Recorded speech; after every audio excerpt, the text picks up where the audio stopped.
Hay dolores que no comienzan en tu corazón, pero que terminan allí como si hubieran encontrado un refugio secreto. Steiner decía que la verdadera empatía no era un acto de bondad, ni un gesto moral, ni una virtud social.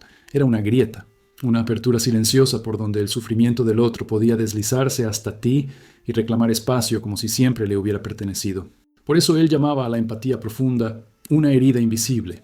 No duele al principio, no sangra, no arde, pero se expande, y cuando te das cuenta, ya no sientes solo lo tuyo, sino la parte oscura de una vida que no viviste. La neurociencia moderna, sin quererlo, rozó este secreto prohibido. En estudios de resonancia funcional, realizados en centros de investigación de Europa, observaron que cuando una persona presencia el dolor ajeno, su cerebro activa los mismos circuitos que se iluminan durante el propio sufrimiento. La amígdala, el córtex insular, la red límbica, todo reacciona como si tú estuvieras viviendo esa emoción, incluso si tu cuerpo está inmóvil y tu historia es completamente otra. Los científicos lo llaman simulación emocional, pero Steiner lo veía como la primera evidencia de un contacto más profundo. La frontera entre dos almas vibrando al unísono, aunque nadie lo haya permitido.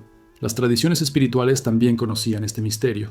En el budismo antiguo se dice que todo aquel que comprende la pena ajena la incorpora, como si el entendimiento fuera un acto físico. En el cristianismo primitivo, la compasión no era un gesto, sino una participación en el sufrimiento, un descenso voluntario al dolor del otro. En la mitología hindú, las historias hablan de sabios que absorbían la angustia de los discípulos para liberarles del peso del karma.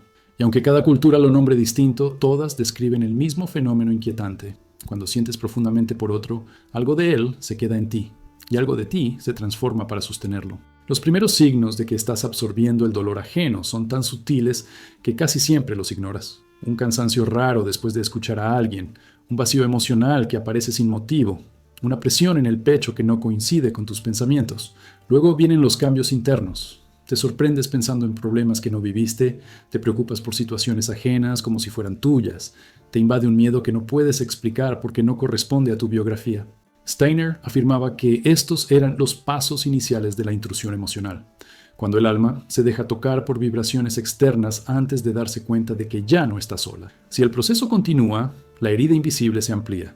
Primero, sientes una vibración ligera, como una corriente suave. Luego, un peso emocional que se instala en tu interior.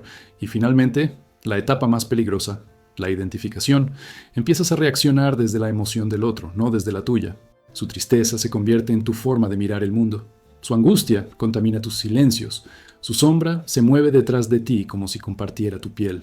En psicología contemporánea lo llamarían fusión emocional. Pero para Steiner era algo más profundo. Un entrelazamiento de destinos.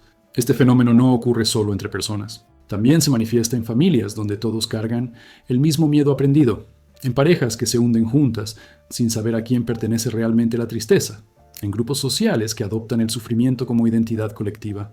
Steiner decía que, cuando muchas almas comparten el mismo tipo de dolor, una entidad emocional se forma alrededor de ellas, guiando sus reacciones como si un único espíritu herido respirara a través de todos. Lo que creemos que es empatía social a veces es solo una nube densa de penas repetidas, una atmósfera emocional donde nadie distingue qué dolor es propio y cuál fue heredado.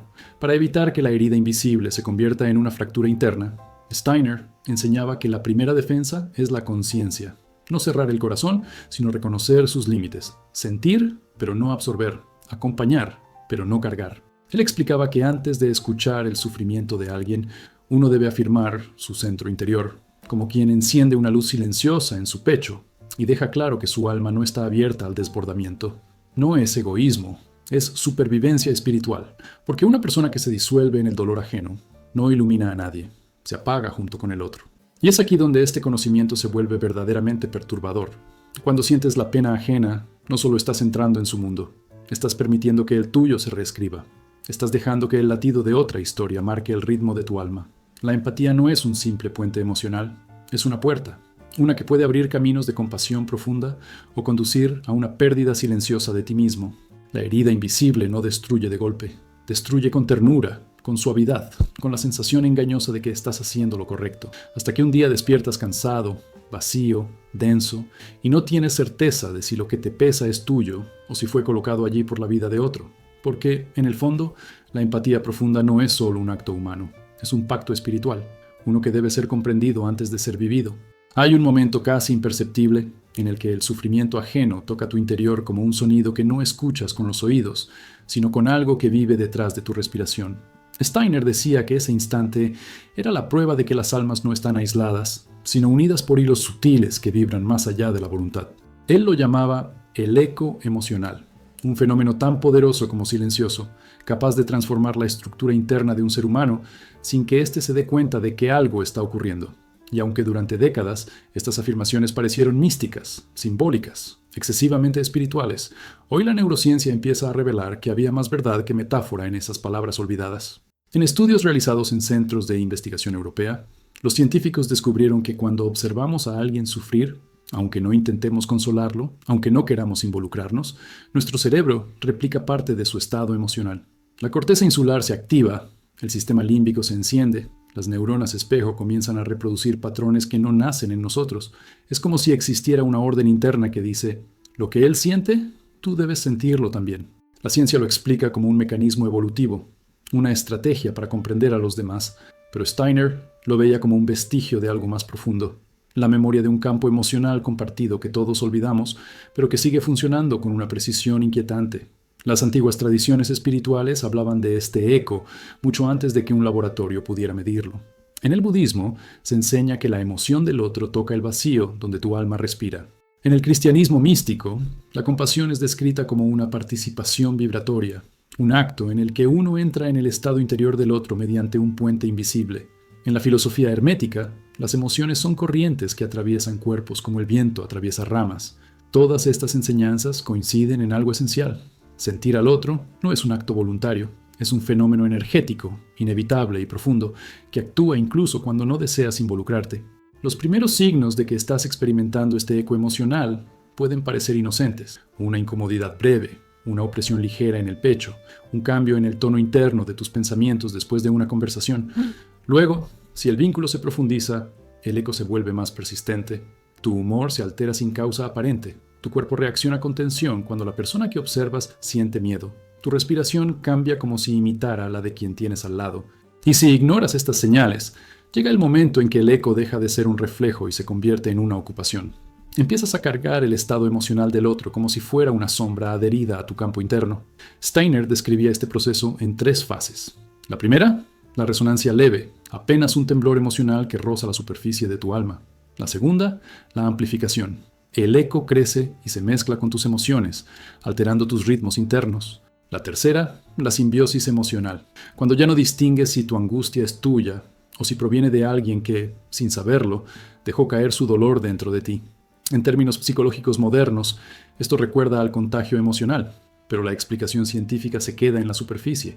Lo que Steiner insinuaba era más perturbador. El eco emocional no solo imita el sufrimiento ajeno, puede reescribir tu estado interior. Lo inquietante es que este eco no funciona solo en relaciones íntimas. También actúa en masas. En familias, comunidades enteras pueden adoptar un mismo estado emocional y reproducirlo durante generaciones. Una tristeza antigua puede convertirse en identidad. Un miedo heredado puede volverse costumbre.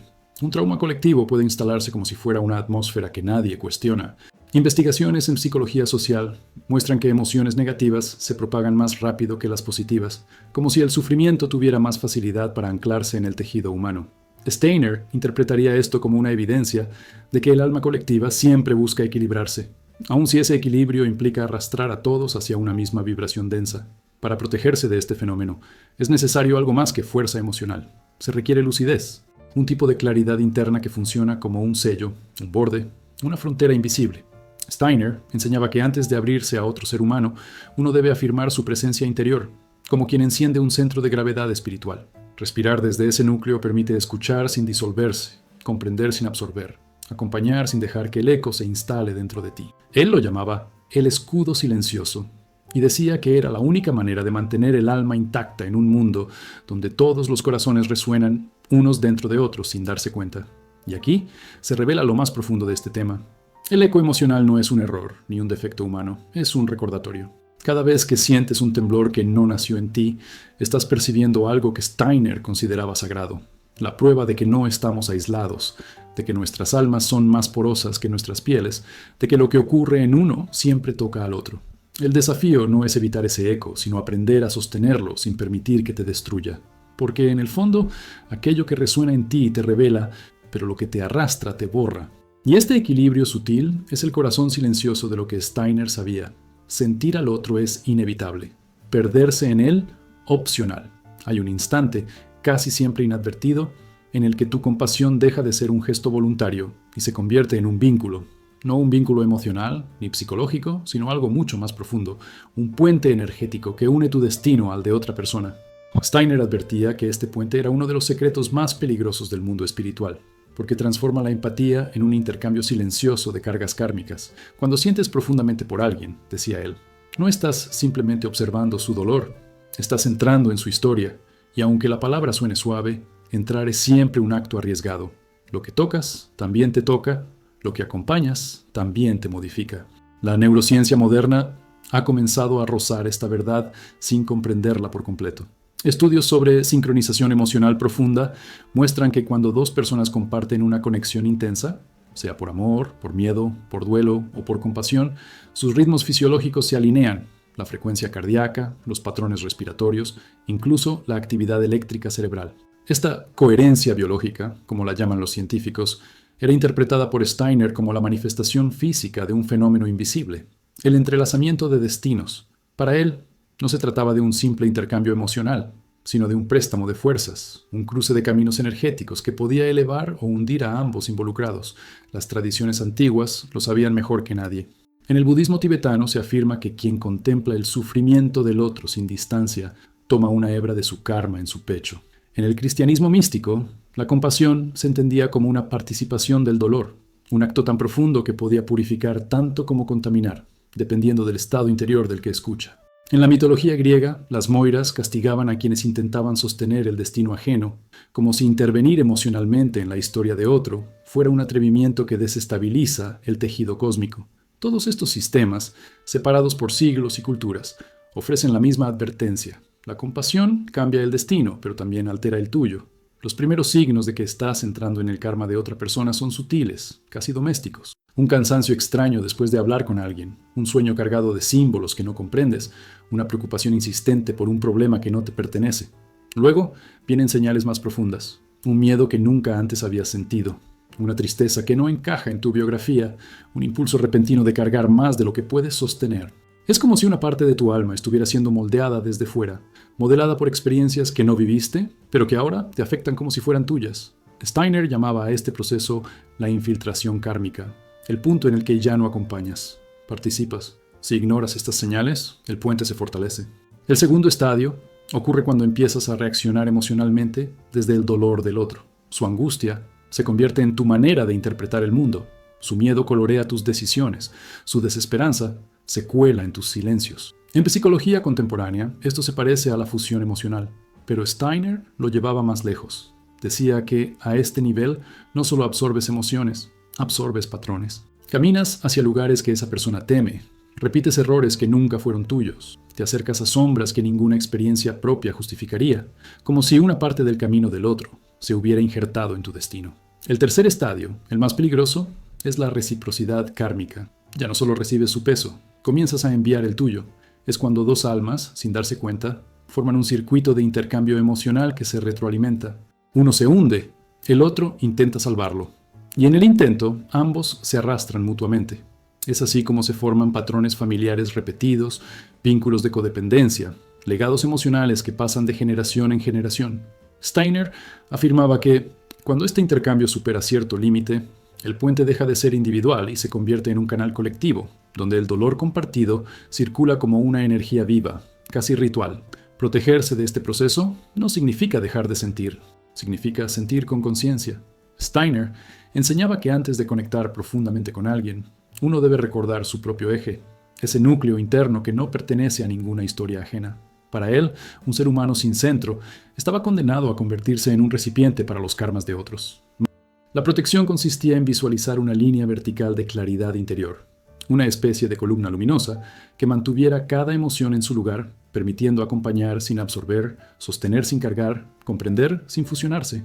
El misterio más profundo de todo esto es que el karma compartido no es un castigo ni una bendición, es una consecuencia natural de sentir demasiado cerca. Cuando entras en la pena del otro, inevitablemente algo de ti se ofrece en intercambio.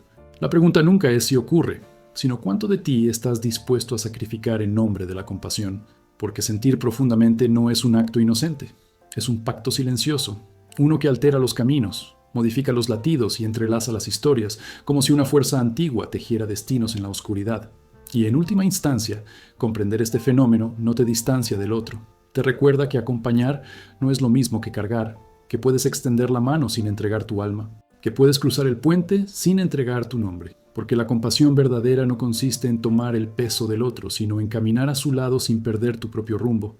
Hay un tipo de dolor que no nace en ti, pero que comienza a moverse dentro de tu cuerpo, como si hubiera sido sembrado allí por manos invisibles. Steiner afirmaba que este fenómeno, tan frecuente que casi nadie lo nota, era uno de los peligros ocultos de la vida emocional humana. Lo llamaba la sombra del otro, un estado en el que la tristeza, el miedo o la angustia de alguien cercano se deslizan silenciosamente hacia tu interior y se instalan como si fueran tuyos.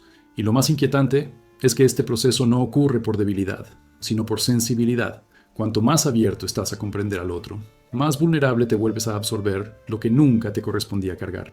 Las investigaciones modernas en neurociencia empiezan a iluminar este misterio desde ángulos inesperados. En estudios recientes sobre contagio emocional, los científicos descubrieron que el sistema nervioso humano funciona como una antena que capta señales afectivas externas incluso cuando no existe intención de empatizar.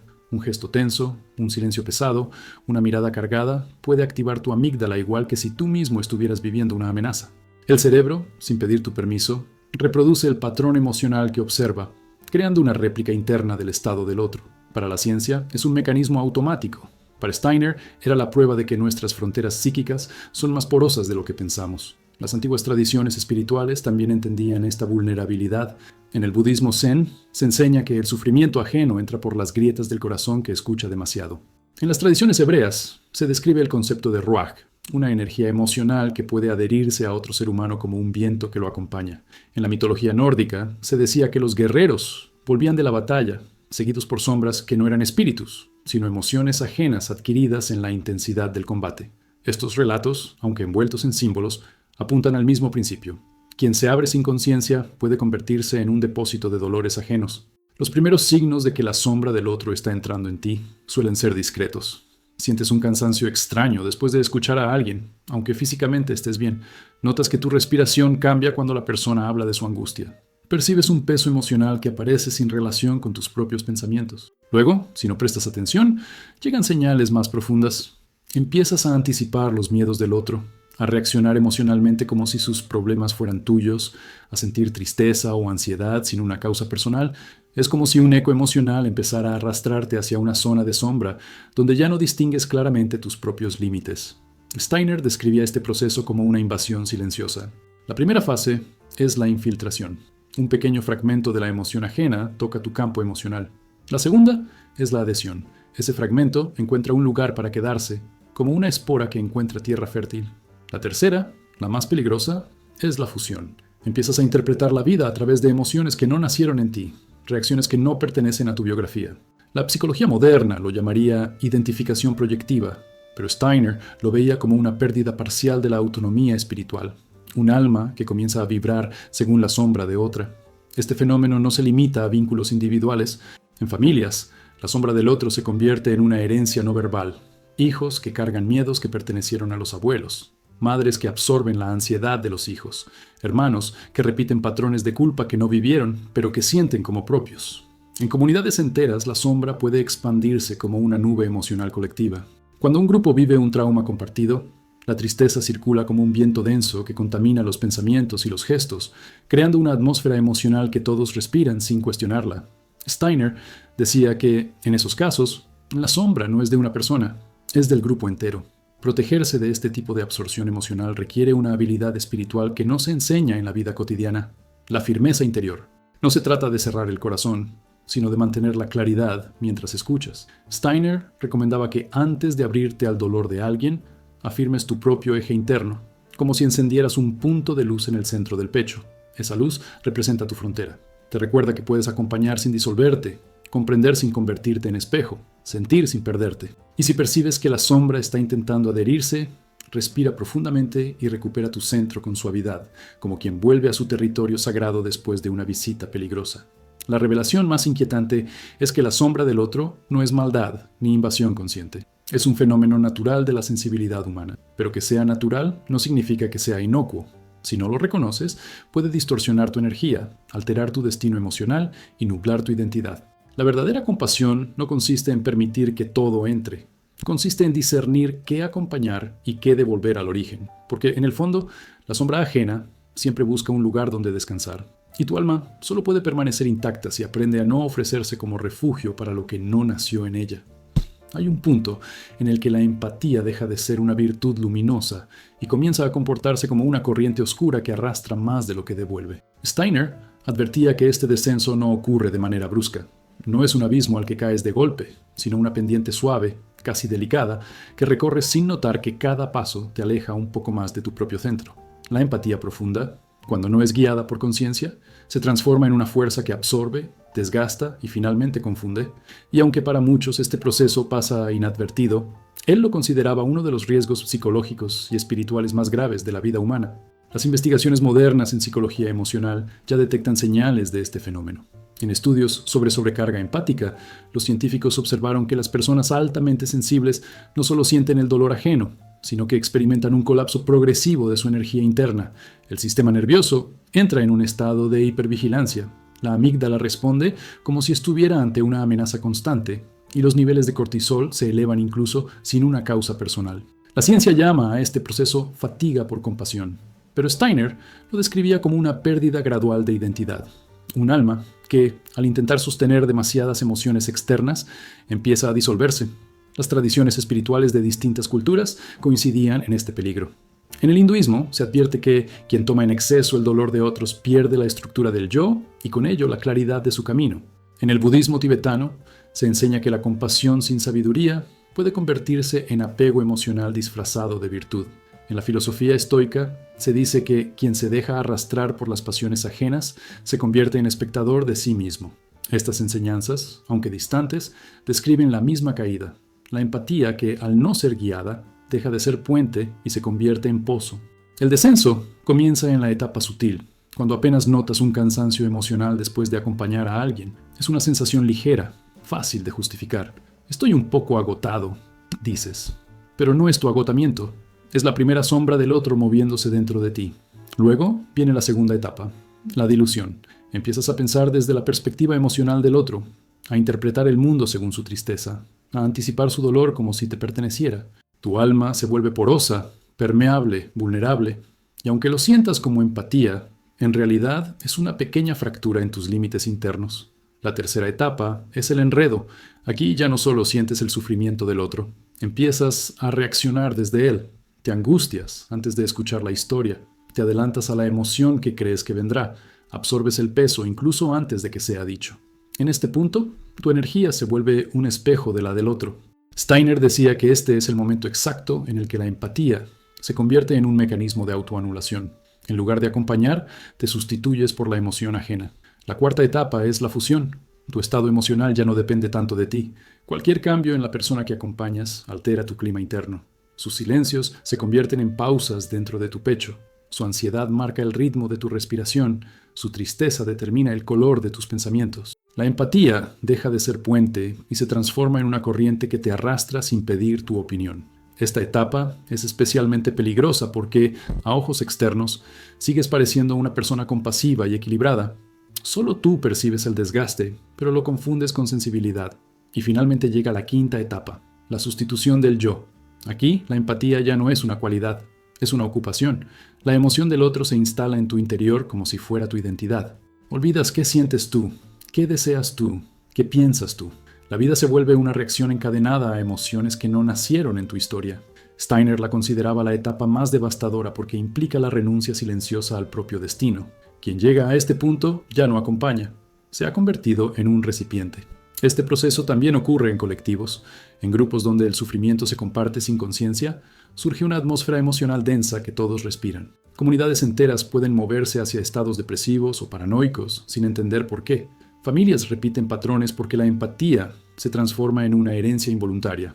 Una hija absorbe la tristeza de la madre, un hermano carga la culpa del padre, un nieto replica el miedo que marcó a generaciones anteriores. No es magia, Es contagio emocional profundo tomando forma estructural.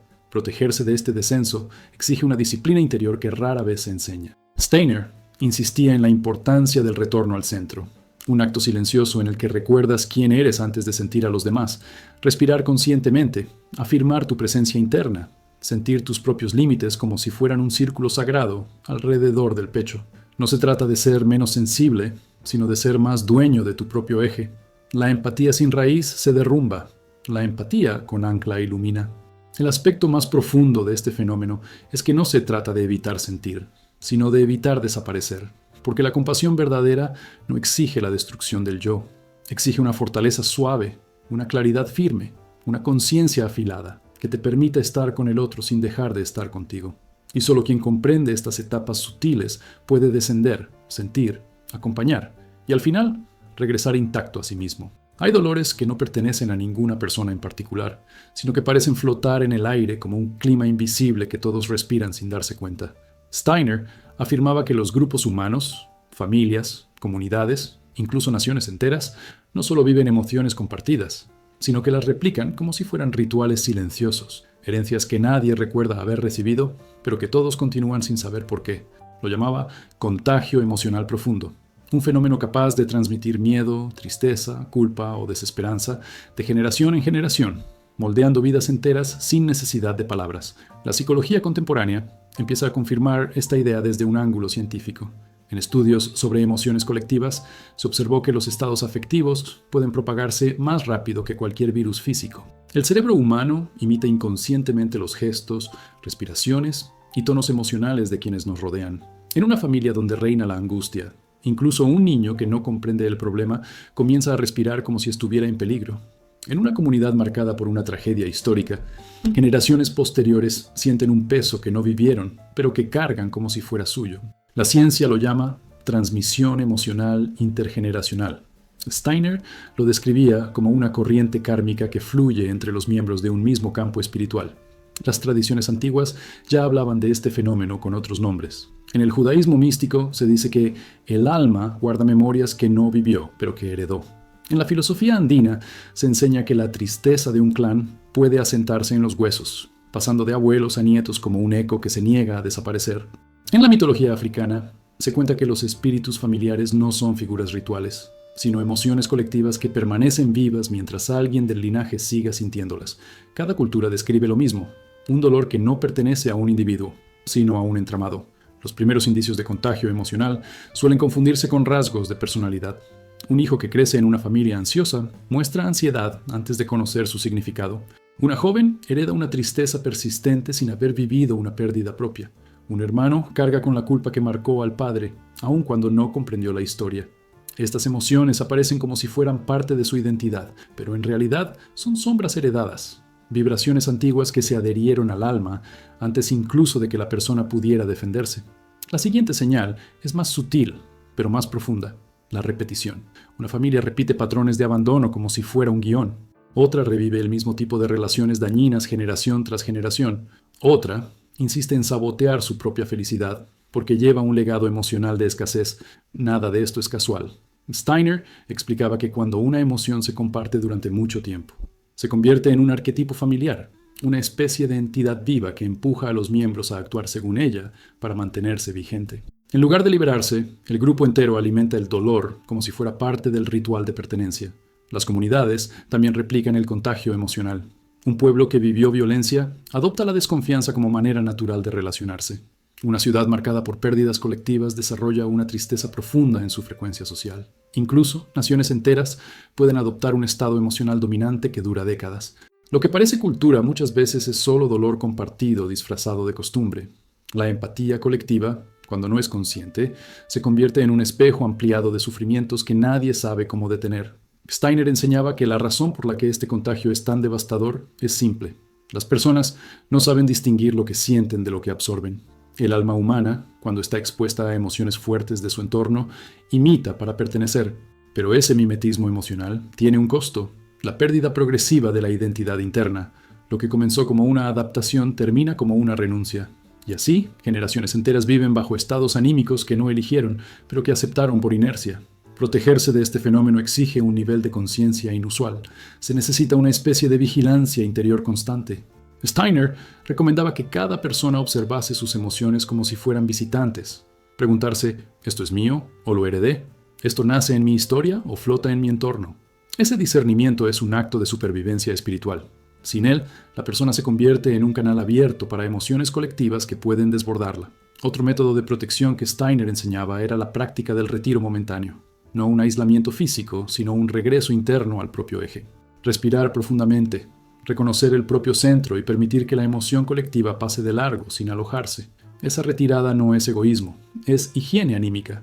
Quien no sabe retirarse, decía él, es devorado por la corriente emocional que le rodea. La revelación más profunda de todo este tema es que el contagio emocional no es un accidente humano. Es un recordatorio de que, para bien o para mal, siempre estamos conectados. Somos permeables, influenciables, sensibles. Pero esa sensibilidad no debe condenarnos. Comprender que las emociones ajenas pueden infiltrarse en nosotros es el primer paso para mantener la individualidad intacta dentro del océano colectivo, porque solo quien reconoce la corriente es capaz de no ahogarse en ella. Hay momentos en los que la emoción que te atraviesa no pertenece a tu historia, ni a tu biología, ni siquiera a tu familia. Es algo más grande, más antiguo, más vasto.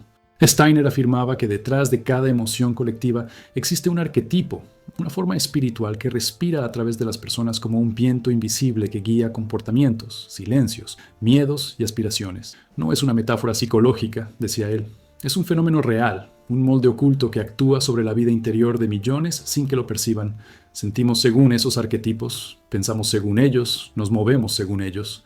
Creemos que nuestras emociones son individuales, cuando en realidad estamos repitiendo vibraciones ancestrales que se instalaron en la humanidad mucho antes de nuestro nacimiento. La psicología profunda comenzó a intuir esto con los estudios sobre el inconsciente colectivo. Investigadores observaron que ciertos símbolos, emociones y patrones de comportamiento emergen espontáneamente en culturas que nunca tuvieron contacto entre sí. El miedo al abandono, la sensación de carga, la figura del traidor, la necesidad de redención.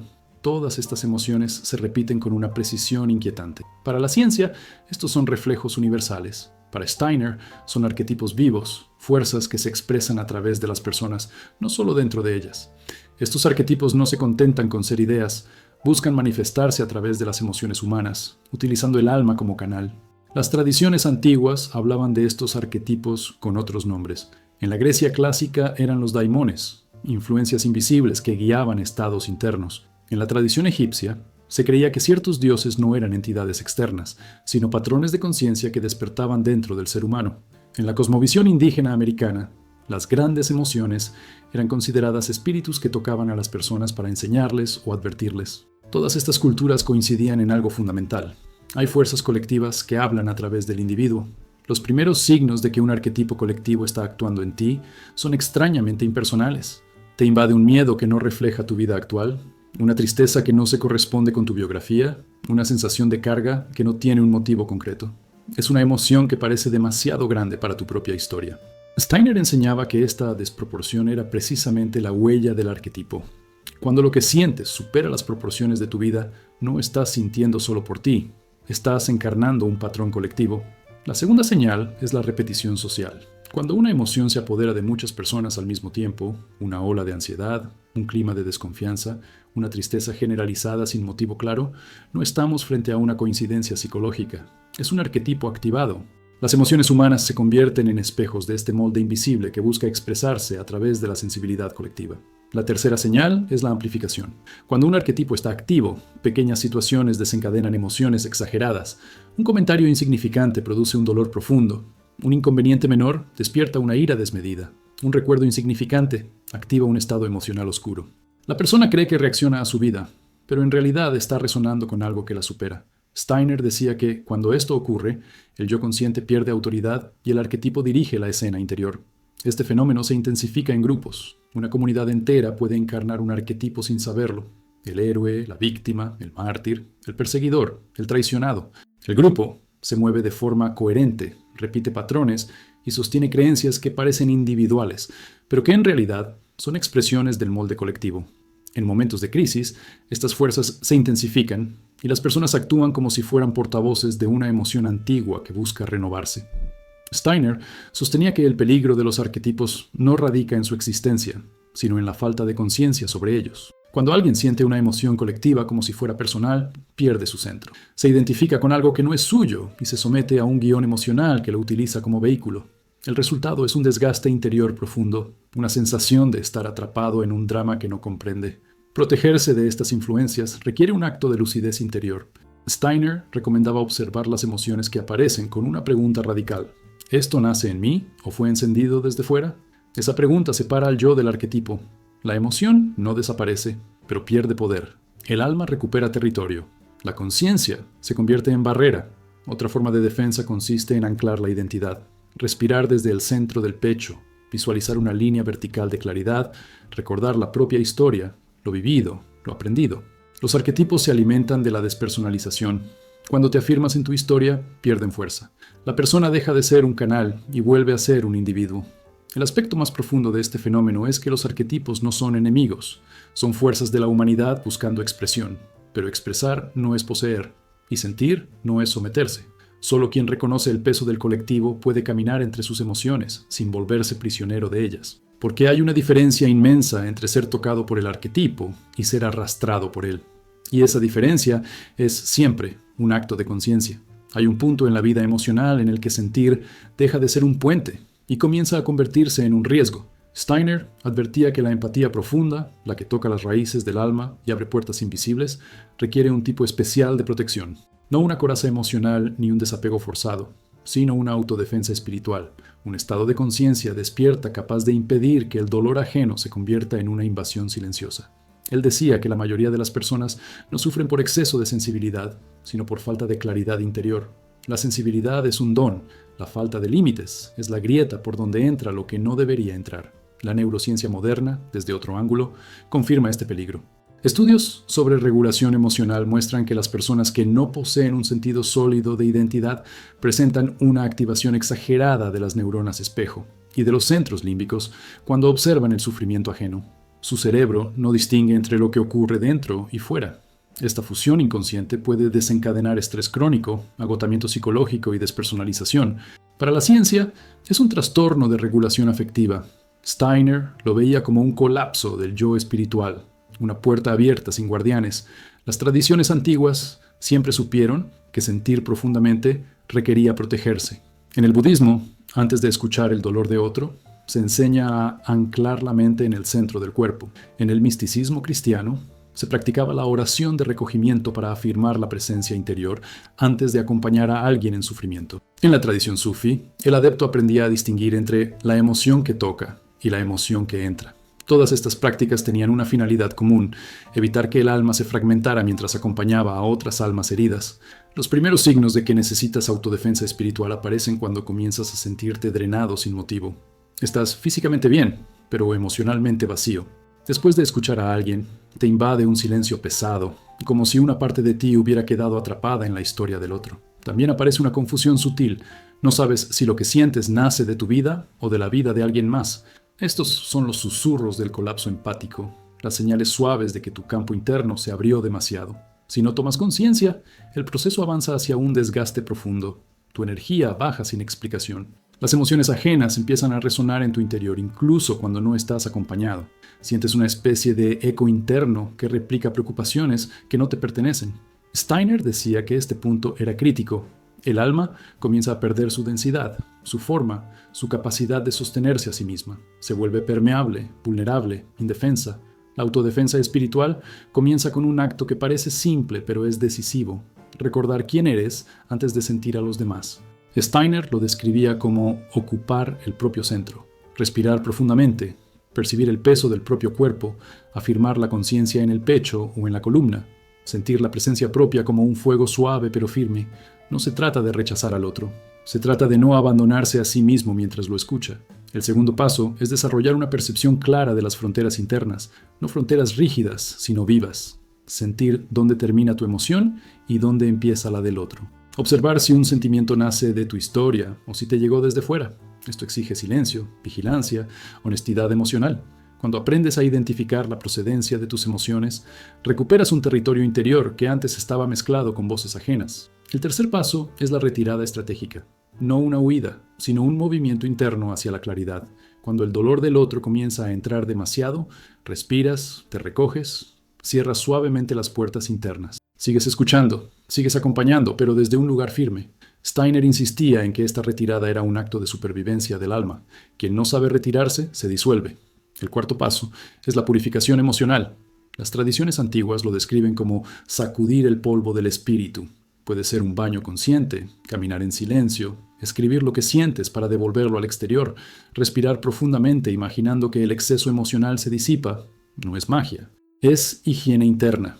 Así como el cuerpo necesita descanso después del esfuerzo, el alma necesita recuperar su forma después de sostener vibraciones que no le pertenecen. Finalmente, la autodefensa espiritual culmina en un estado de lucidez, la capacidad de sentir sin perderse, sentir profundamente, pero desde un yo intacto. Steiner decía que esta es la verdadera fortaleza, no la dureza emocional, sino la claridad interior. Un alma consciente se vuelve luminosa y al mismo tiempo inexpugnable.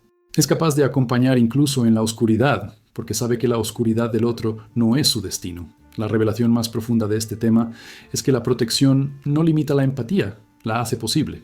Solo quien está centrado puede acompañar sin caer, solo quien está íntegro puede escuchar sin desmoronarse. Solo quien se conoce puede abrirse sin fragmentarse, y solo quien aprende a proteger su alma puede realmente tocar la del otro, sin perder la propia forma. Hay un instante, casi siempre silencioso, en el que el alma comienza a cansarse de sostener lo que no le pertenece. No es un cansancio físico ni un agotamiento visible. Es un desgaste interno, un desorden suave que aparece cuando has estado demasiado tiempo respirando emociones ajenas. Steiner afirmaba que este era el momento en que el ser humano debía ejecutar uno de los movimientos más importantes de su vida interior, el retorno al yo. No un acto de egoísmo, como muchos creen, sino un acto de supervivencia espiritual. Una retirada estratégica que permite conservar la identidad antes de que la empatía profunda se convierta en un proceso de autodisolución. La psicología moderna describe algo parecido cuando habla de enredo emocional, un estado en el que la mente comienza a mezclarse con los conflictos de otros hasta perder la claridad de sus propios deseos, miedos y límites. El sistema nervioso entra en un modo de alerta constante, anticipando el sufrimiento de quienes se acompañan. Los científicos lo estudian como un fenómeno de desregulación, pero para Steiner era mucho más, una pérdida de territorio interior. El yo se desplaza, abandona su centro y permite que las emociones externas ocupen su espacio sagrado. Las tradiciones espirituales entendieron desde hace siglos la necesidad de este regreso interno. En el hinduismo se habla de replegar los sentidos para volver a la conciencia pura. En el misticismo cristiano, los antiguos maestros recomendaban entrar en la cámara del corazón para no ser arrastrado por las angustias del mundo.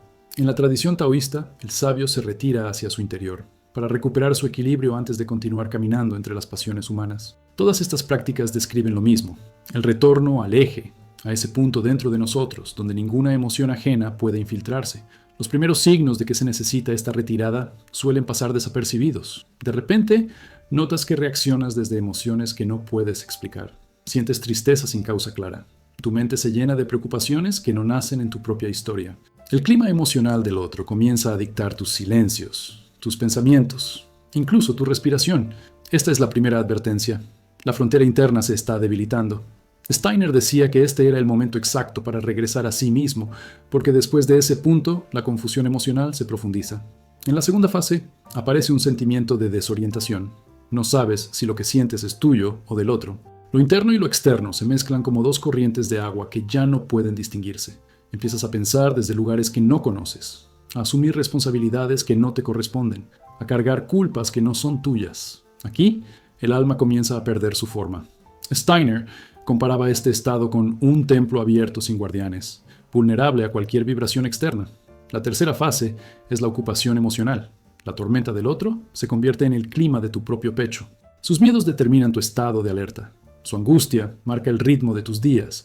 Su tristeza se filtra en tu mirada como si fuera tu propia sombra. Ya no acompañas. Te has vuelto parte del problema. No por deseo, sino por falta de retorno.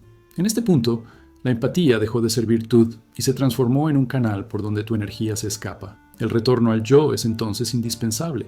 Y comienza con algo que parece simple: presencia. Volver a sentir el peso del cuerpo, la respiración propia, el pulso, la sensación de estar aquí, y no en la historia de nadie más. Steiner enseñaba que la presencia era el ancla del alma. Un ser humano que respira desde su centro no puede ser arrastrado fácilmente. La emoción ajena puede tocar, pero no invadir. Luego viene la delimitación interna. No es un rechazo ni un muro, sino un reconocimiento profundo. Esto soy yo, esto no soy yo. Se trata de recuperar la capacidad de diferenciar lo propio de lo adoptado. Una claridad que se construye en silencio, escuchando las emociones sin mezclarse con ellas. Steiner afirmaba que esta diferenciación era la base de la libertad espiritual, porque solo quien se reconoce puede elegir cómo sentir. El tercer movimiento del retorno es la retirada estratégica. No es alejarse físicamente de la persona, sino retirarse emocionalmente hacia la claridad. Mantener la escucha, pero no la absorción. Acompañar sin cargar. Observar sin replicar. Es un acto delicado, casi invisible, que ocurre dentro del pecho. Un ajuste interno que restablece el equilibrio. Después llega el reordenamiento del yo. Una vez recuperado el centro, la mente vuelve a recordar sus propias preguntas, sus propios sueños y heridas. Retoma su hilo narrativo. La vida vuelve a sentirse como propia. Ya no es un eco, sino una voz. Una voz que había sido empujada hacia el fondo, pero que ahora vuelve a ocupar su espacio legítimo. Y finalmente aparece la soberanía interior. No se trata de endurecerse ni de volverse frío. Es un estado en el que la empatía ya no es una amenaza contra la identidad. Puedes sentir profundamente sin desaparecer. Puedes acompañar sin renunciar a tu destino. Puedes sostener la mano del otro sin que la tormenta se convierta en la tuya. La revelación más poderosa de este proceso es que el retorno al yo no es un abandono del otro. Es un acto de fidelidad hacia uno mismo. Porque nadie puede salvar a otros si primero no sabe regresar a su propio centro. Y en ese regreso silencioso, firme, lúcido, la empatía deja de destruir y comienza, por fin, a iluminar. Hay un momento en el camino interior en el que la empatía deja de ser una experiencia emocional y se convierte en una revelación. No una revelación dramática o mística en el sentido común, sino un reconocimiento silencioso, profundo, casi sagrado. El sufrimiento del otro no aparece en tu vida por casualidad. Todo dolor ajeno que toca tu alma lo hace porque está relacionado con un punto de tu propio destino que aún no has comprendido. Steiner afirmaba que lo que resuena en ti no es simplemente sensibilidad, es memoria espiritual. Eco de algo que tu alma ya conoce, porque lo vivió, lo evitó o lo encontrará en su camino futuro.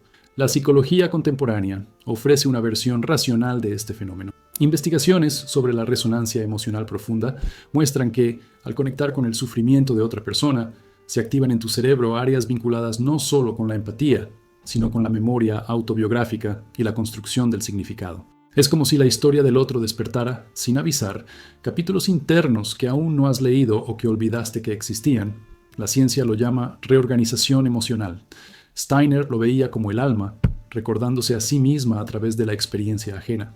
Las antiguas tradiciones ya hablaban de esto. En el budismo se enseña que el dolor que reconoces es el dolor que también te pertenece.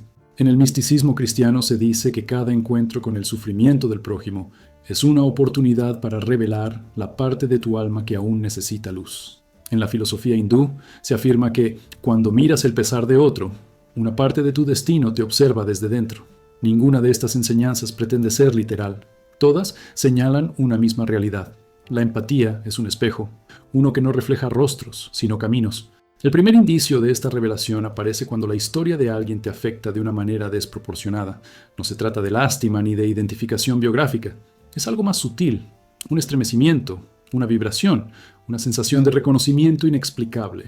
Escuchas a alguien hablar de su miedo y, sin entender por qué, sientes que ese miedo te habla directamente, te narra algo sobre ti mismo que aún no habías querido escuchar. Steiner decía que este era el primer toque del destino, cuando el alma reconoce en la experiencia ajena una clave de su propio desarrollo. El segundo indicio es la reflexión involuntaria. Después del encuentro, la historia vuelve a tu mente como si buscara un lugar donde asentarse. No es curiosidad, es llamado. Algo dentro de ti quiere comprender ese dolor para comprenderse mejor. No piensas en la persona, piensas en ti, en tus sombras, en tus heridas, en tus silencios. La empatía, entonces, deja de ser un acto hacia el otro y se convierte en un diálogo interno. El tercer indicio es la revelación. No llega con palabras, sino con claridad. De pronto entiendes por qué ciertas emociones siempre te afectaron tanto. ¿Por qué ciertos miedos te resultan familiares aunque nunca los viviste directamente?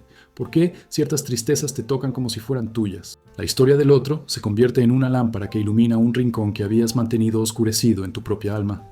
Steiner llamaba a esto el espejo kármico. Cuando la vida te muestra, a través del dolor ajeno, el borde de tu propio destino emocional. Y luego llega la integración. En esta fase final, comprender el sufrimiento del otro no te hunde, sino que te transforma. Ya no lo miras como algo externo, sino como un recordatorio de la naturaleza compartida de la existencia humana. Ves que todos los caminos se cruzan en algún punto. Que el dolor no es algo que se distribuye de manera aislada, sino un lenguaje universal que todos aprendemos tarde o temprano. En esta comprensión, la empatía deja de ser amenaza y se convierte en maestra. Steiner enseñaba que esta integración marcaba el inicio de una nueva forma de conciencia, aquella en la que ya no temes tus propios dolores porque los has visto reflejados en otros. Has aprendido a reconocer que lo humano se repite, que lo emocional es un tejido compartido y que tu destino siempre estuvo entrelazado con el de quienes encontraste en tu camino, no por coincidencia, sino por resonancia espiritual. La revelación última es esta. Entender el dolor ajeno no es cargarlo, es descifrarlo. Y en ese acto de descifrar, descubres quién eres, de dónde vienes y hacia dónde se dirige tu alma. Porque la empatía verdadera no te lleva hacia el otro, te conduce con una claridad casi profética de regreso a ti mismo.